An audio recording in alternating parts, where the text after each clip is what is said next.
मुझे अंदाज़ा नहीं था और पहले 1 डेढ़ साल में कुछ भी अंदाज़ा नहीं था स्टारडम क्या होती है, क्या नहीं होती। मुझे आई थिंक 3 साल तो यही लगे समझने में कि मेरी पिक्चरें चल रही हैं और मैं what is called a star बन गया। सिनेमा के ऊंचे आसमान पर अकेले शाहरुख खान हैं।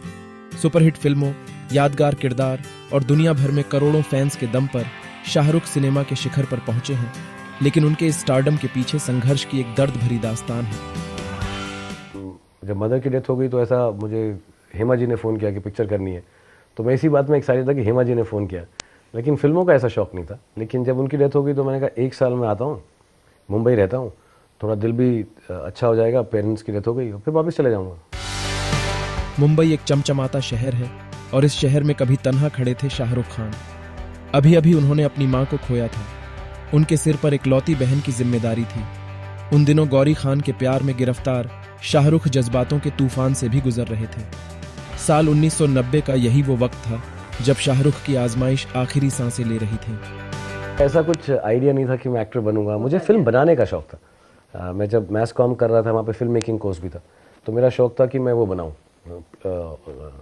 अपने एडवर्टिजमेंट्स और स्मॉल शॉर्ट फिल्म्स बनाऊँ। मुझे ऐसा नहीं था कि मैं कमर्शियल हिंदी सिनेमा में आऊँगा। हाँ, मैं वांटेड टू डायरेक्ट, बट ऐसा कुछ शौक नहीं था कि मैं फिल्मों में एक्टर बनूंगा। मुझे लगता ही नहीं था मैं बनूंगा। मां की मौत के बाद जब शाहरुख दिल्ली से मुंबई आए, तब इसी सन एंड सेंड होटल में ठहरे थे। हालात का अंदाजा इसी बात से लगाया जा सकता है कि शाहरुख की जेब में उस वक्त सिर्फ 1500 रुपये थे। बॉलीवुड में शुरू के 3 साल उन्होंने कड़ी मुश्किलों का दौर झेला, लेकिन फिर साल 1993 में रिलीज हुई फिल्म बाजीगर ने उन्हें रातों रात सुपरस्टार बना दिया था।